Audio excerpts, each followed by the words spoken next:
Assalamualaikum warahmatullahi wabarakatuh. Halo semuanya, welcome back to my channel.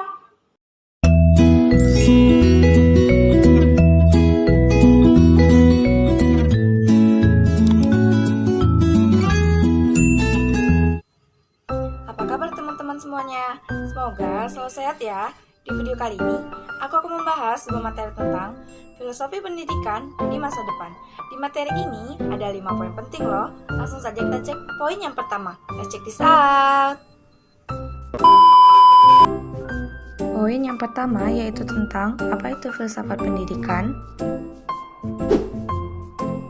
Filsafat pendidikan adalah salah satu aliran dalam filsafat yang dipergunakan dalam penanganan problematika pada pendidikan, yang mana filsafat ini dapat membantu dalam penentuan pengembangan peserta didik.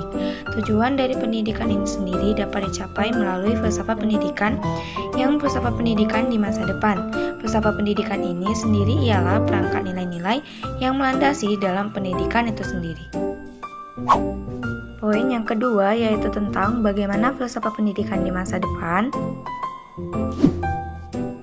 Tentu saja perubahan zaman membuat perubahan dalam cara berpikir atau cara berfilsafat. Hal ini menyebabkan terjadi perubahan pula dalam filsafat pendidikan itu sendiri.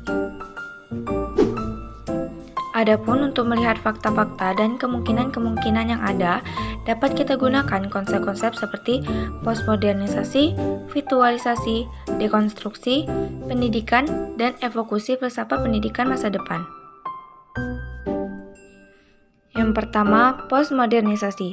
Postmodernisasi berasal dari kata post, berarti setelah, sedangkan modern artinya setelah. Menurut Jürgen Habermas mengatakan bahwa konsep modernisasi merupakan proyek yang belum selesai. Artinya konsep-konsep yang menjadi ciri khas modern masih tetap dipergunakan, yakni akal sehat, Ren, Descartes, industrialisasi, Karl Marx, positivisme dalam ilmu sosial, Auguste Comte. Yang kedua, virtualisasi pendidikan. Pendidikan mengalami perubahan realitas, yaitu dari pendidikan yang bersifat real atau empiris menuju ke pendidikan yang bersifat virtual.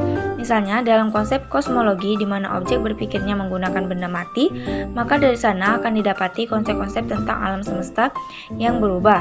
Lalu, dalam konsep ontologi, yakni tentang pencarian kenyataan yang hakiki, manusia akan dihadapkan pada kenyataan semu, virtual reality. Yang ketiga, dekonstruksi pendidikan. Dekonstruksi pendidikan merupakan bentukan dari kata konstruksi yang berarti bangunan dan diberi imbuhan de yang berarti merusak.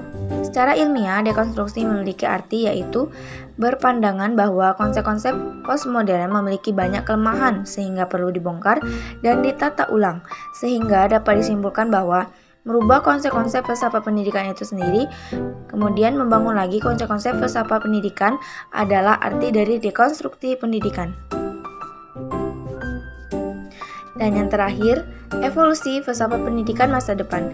Di masa depan, filsafat pendidikan akan ditandai dengan adanya perubahan tatanan konsepsi-konsepsi filsafat pendidikan itu sendiri. Contoh, ketika filsafat dikatakan telah mati, maka secara otomatis akan melahirkan filsafat yang baru.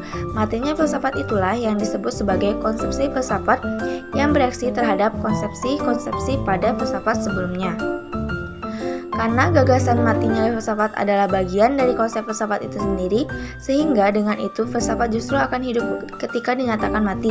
Sebab klaim kematian yang dimaksud adalah konsep filsafat yang berlaku pada masa lalu, sementara tantangan dan konsep baru filsafat yang dihadapi itu masih dan akan terus hidup sampai sekarang. Dan poin yang terakhir yaitu tentang mengapa filsafat pendidikan berubah di masa depan. Filsafat itu sangat fleksibel terhadap perubahan dan bersifat terbuka, open-minded. Hal tersebut terjadi karena sudah menjadi naluri manusia untuk selalu menginginkan perubahan-perubahan dalam hidupnya. Manusia tidak ingin hanya menerima satu macam keadaan saja, tetapi juga berkeinginan memiliki keadaan lain yang tidak sama dengan masa sebelumnya.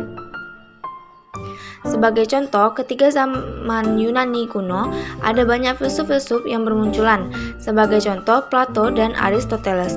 Contohnya, dahulu orang-orang berlomba untuk mempelajari mesin tik demi membuat sebuah laporan yang diketik. Namun, lihatlah saat ini, karena adanya perkembangan dan kemajuan zaman, saat ini semua orang justru berlomba-lomba untuk mempelajari Microsoft demi membuat laporan.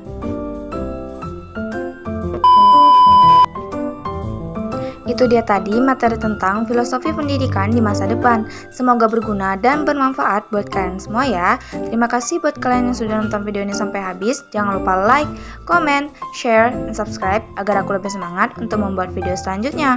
Wassalamualaikum warahmatullahi wabarakatuh. See you next time guys.